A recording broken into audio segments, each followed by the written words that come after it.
Assalamu alaikum warahmatullahi wabarakatuh. Warra dhiyootan wahabii jee asirra olii gad oriyu dhageessanii mi ulamaa'iin ammaan dura waan je'aniin jira. Maal je'aniin?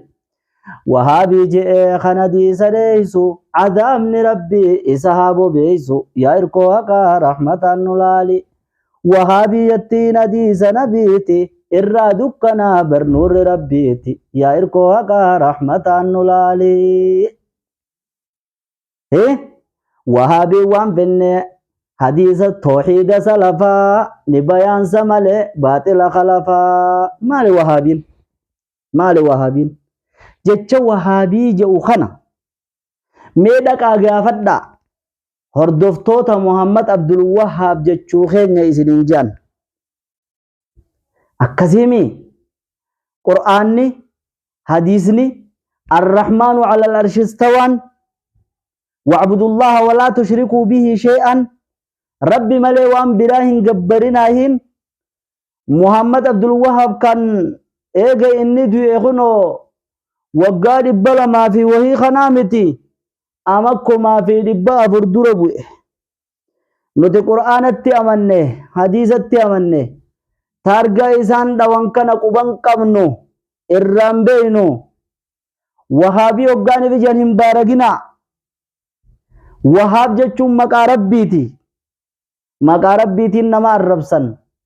Odoo Muhammad Abdul Wahhaabiif deemanii Muhammadiyyaa jan warra Muhammad jala deeme jan maqaa rasuulaa fakkaata yeroo akkas jenne janiiti maqaa rabbiitiin nama arrabsaa jiran. Wahaab jechuun maqaa rabbiiti. Alhamdulillah. Allahu huwa alladhi wahaba lana at-tawhid nahnu naftakhiru bihi. Rabbi tawxiida nuu kenne warra karaa rabbii deemu nuun jechuudhaaf itti boonna. Maal jechuu wahabii jechuun? Maal jechuu wahabii jechuun?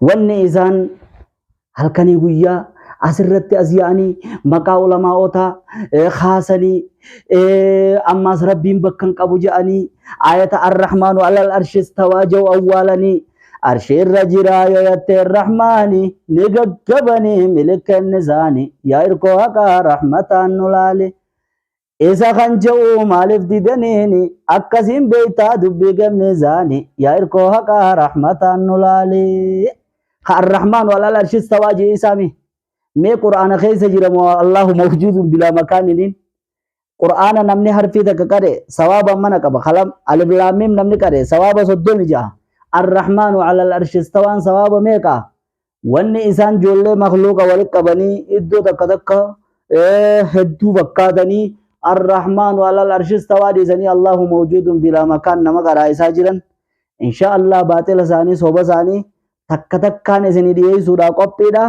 خردو فادان سنين جاء ان شاء الله اصبحو داتيسي وتكا قفان سنين داما واني ازرت ازياؤتون akka isaan godhatanillee godhannu arraballee nuti uumaa rabbiitiin isaan hin arrabsinu khalqaa rabbiitiin isaan hin arrabsinu baaxilummaa waan isaan dalagan qofa asbaafna wanni hubachuu qabdan waan takkaa diinii dalaguu hin mul'atin waan takkaa amantiidhaaf hojjechuudhaaf mul'atiniitiitu shubbisaa fi dhiichisa qofaan ammas arraba qofaan rabbiin bakka hin qabu janii rabbii bakkarraa dhabamsiisuu qofaan asiyaa ragaa waan kana ummanni kun ummata baaxilaa tahuu ragaan kana mee waa'ee diin keessatti amantii keessatti waa'ee biraa gorsa biraa waan biraa keessa laalame mee jala seenaa laala asiyaaniituma ummata kafarsiisuu qofa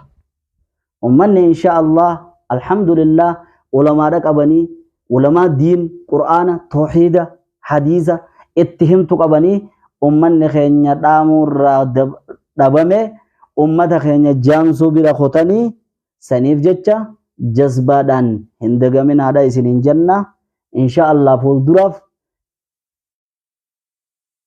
أركو داف تيسانين إسنين جا والسلام عليكم ورحمة الله وبركاته.